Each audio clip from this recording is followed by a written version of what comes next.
안녕하세요. 나에 대한 의무를 다하자 오블리주입니다. 여러분 중에 요즘 가장 스트레스 받게 하는 일이 무엇인가요? 하기 싫은 업무가 있을 것이고 미래에 대한 불안감 등 다양한 답변들이 여러분에게서 나올 수가 있을 것입니다.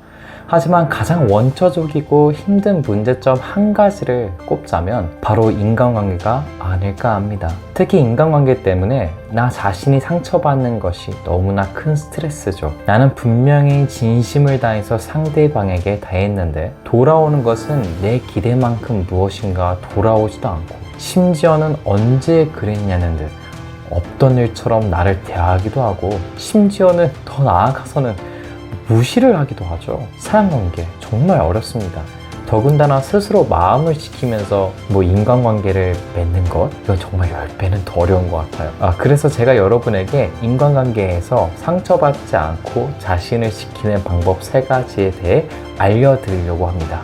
이 영상을 끝까지 보시고 적용하시면 여러분은 인간관계로부터 상처를 받지 않을 뿐더러 받더라도 엄청난 회복 탄력성으로 마음을 회복할 수 있을 것입니다. 인간관계 속에서 나를 지키는 방법 3가지 중 첫 번째는요, 나를 알아주는 사람에게 최선을 다하라 입니다. 여기서 나를 알아주는 사람에게 최선을 다하라는 것은 바로 나의 장점을 봐주고 그 장점을 더 극대화시킬 수 있도록 응원해주는 사람이나 반대로 나에 대해서 안 좋은 점이 있으면 비판적으로 이야기해주면서 계속해서 나의 성장을 위해 응원을 멈추지 않는 사람들에게 감정과 시간을 쏟으면서 함께 하라는 것입니다. 이것을 이지영 강사님의 말대로 이해하자면 나의 진가를 알아주는 사람에게만 최선을 다하는 거지, 나의 진가를 알지 못하는 사람들의 관심을 받으려고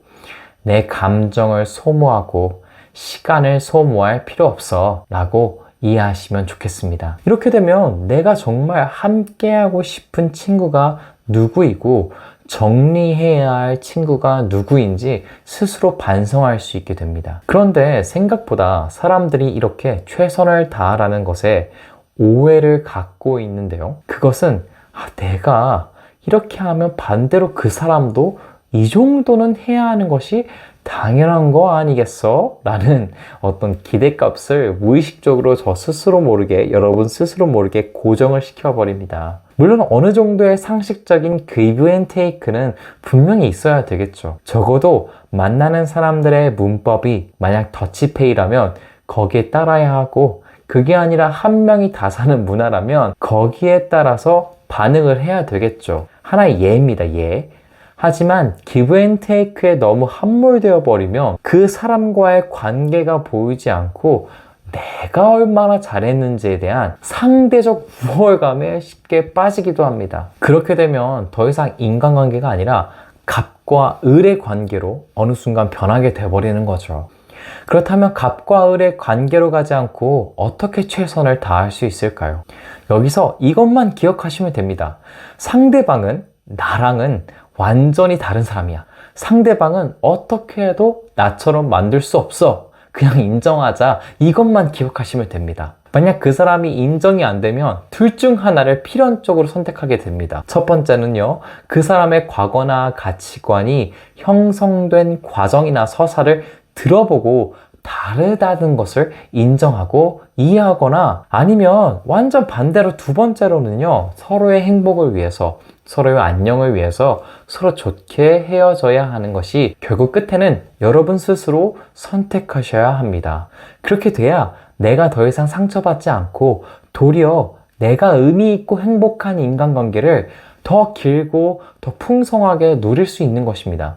두 번째로는 헤어지는 것도 서로를 위한 것이다 라고 생각하셔야 됩니다. 인간관계를 하다 보면 다양한 경험을 하게 되겠죠. 어떨 때는요, 그 사람의 얼굴만 봐도 너무 좋고 편안한 사람이 있습니다. 그래서 그 사람이 말하는 것이 신뢰가 가고 좋은 관계를 계속해서 맺고 싶기도 하죠. 마치 저는 유퀴즈의 유재석 씨를 보면 그렇습니다. 하지만 반대로 얼굴만 봐도 밥맛 떨어지고 재수없다고 생각하기도 하는 인간관계가 덜어 있습니다. 정말로 불편한 관계가 형성되기도 하죠. 그런 사람을 만날 때 책임을 지는 자리에 여러분이 있다고 한다면 그것은 어쩔 수 없이 그 상황에 맞는 대처법을 필히 고안해내야 하는데요. 그렇지만 대부분의 경우 일상생활에서 그런 경우일 때는 헤어지는 것도 하나의 방법입니다. 여기서 말한 대로 제가 말씀드린 대로 헤어진다고 해서 꼭 그 사람이 나쁘고 내가 안 좋은 사람이라는 인식보다는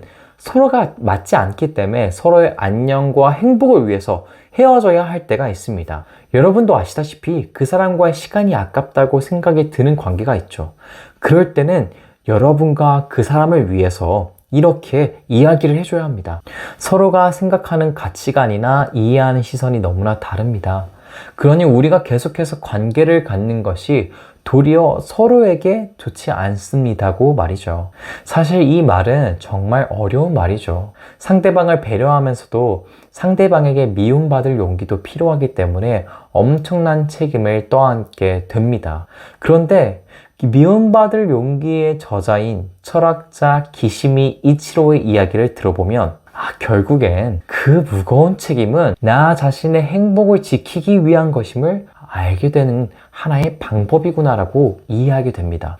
이렇게 이야기합니다. 행복해지려면 미움받을 용기도 있어야 하네. 그런 용기가 생겼을 때 자네의 인간관계는 한순간에 달라질 것을. 그러니 어쩔 수 없이 그 사람과의 관계가 필요하다면 그 사람의 서사에 대해 들어보고 어떻게 가치관이 형성되었는지 이해해 보려고 하시지만 만일 그런 것이 아니라면 서로를 위한 헤어짐도 필요하다고 여러분에게 말씀을 드리고 싶네요.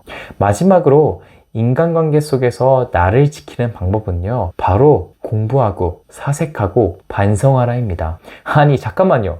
갑자기 인간관계 속에서 나를 지키는 방법을 이야기하고 알려주는데 왜 뜬금없이 공부하라고 하고 사색하라고 반성하라는 거죠? 라고 여러분 분명히 생각하셨을 것입니다. 사실 인간관계는 인간을 탐구하는 인문학의 영역입니다. 여러분이 알고 있는 미움받을 용기도 한 번쯤은 읽어보셨을 그 책도 인문학의 영역인 아들러의 심리학을 바탕으로 쓰였기도 했죠. 특히나 아들러는 개인의 관심사가 너무나 중요한 심리학자였습니다. 그렇기 때문에 내가 삶에 의미를 부여하지 않고 살아가지 않는다면 아들러가 보기에는 마치 바보나 어린아이처럼 보였을 것입니다. 이처럼 인간관계는 인문학적인 생각과 굉장히 밀접하게 연관되어 있습니다. 내가 누구인지, 나는 어떻게 살아야 하는지, 나는 무엇을 추구하는지를 정밀하게 공부해 보아야 나의 마음을 지키면서 인간관계를 맺고 살아갈 수 있게 됩니다. 더 쉽게 말해서는요, 결국엔 내가 상처받지 않고 인간관계를 잘하고 싶으니까 인문학을 공부하라는 의미입니다. 그렇게 되면 누군가와의 관계를 맺을 때 나는 어떠하고 나는 어떤 상태고 다른 사람은 어떻고 우리 둘의 관계는 어떠하며 우리 공동체, 내가 속한 공동체는 어떠한지를 비판적으로 보며 거리를 두고 생각할 수 있죠. 그래서 저는 여러분에게 어렵고 힘들지만 꼭 인문학적 사고를 갖는 공부나 독서를 권해드리는 것입니다. 그리고 그렇게 되면 자연스럽게 생각하고 사색하고 반성하는 힘이 길러지게 되고 내가 누군지를 알고 나와 맞는 사람이 누군지를 알고 그 사람과 배려하면서 상처받지 않고 의미 있는 삶을 살아갈 수가 있는 것입니다. 여기까지 여러분에게 인간관계에서 상처받지 않는 방법 3가지에 대해서 아주 간략하지만 임팩트 있게 알려드렸습니다. 이번 영상은요, 인간관계를 하면서 여러분에게 가장 중요한 정보이자 토대가 될 것입니다. 특히나 여러분 스스로가 상처받지 않고 의미있고 행복한 인간관계를 형성하는데 큰 도움이 될 것이라고 저는 개인적으로 확신합니다. 그러니 어렵더라도 천천히 독서와 공부를 통해서 헤어져야 할 사람은 헤어지고 최선을 다할 사람은 최선을 다해서 나와 다른 사람에 대해 이해해 보시고 두루 많은 사람들을 신경 쓰기보다는 바로 옆에 있는 사람에게 최선을 다하면서 의미 있는 삶을 그 사람과 함께 만들어 가면서 살아보면 어떨까 합니다. 여러분, 그런데 중요한 것은 무엇인가 변하고 얻기를 원한다면요, 빠르게 변하거나 얻으려고 하지 마시기 바랍니다. 변화는 아주 천천히, 얻는 것은요 아주 천천히 이루어집니다. 여러분이 생각한 것보다 더 많은 시간과 노력을 해야 겨우 1%가 변합니다. 그러니 빠르게 하려고 했던 자신과는 이제는 작별을 하고 천천히 독서하고 사색하고 이해하고 반성하는 습관을 기르셔서 자신을 사랑하는 의무를 최선을 다해서 임하시기를 바랍니다. 만약 그런 분이 계시고 제가 필요하다면 저는 언제나 두 팔 벌려 환영합니다. 제가 그랬으니까요. 제가 10년 동안 그랬으니까요. 그러니 자신을 포기하지 마시고 나 자신에 대해 사랑하는 의무를 느리더라도 계속해서 이어가셨으면 좋겠습니다. 다음에도 여러분을 위한 좋은 인문학적 생각으로 돌아올 테니 기대가 되신다면 꼭 구독과 좋아요를 눌러주시면 감사하겠습니다. 감사합니다.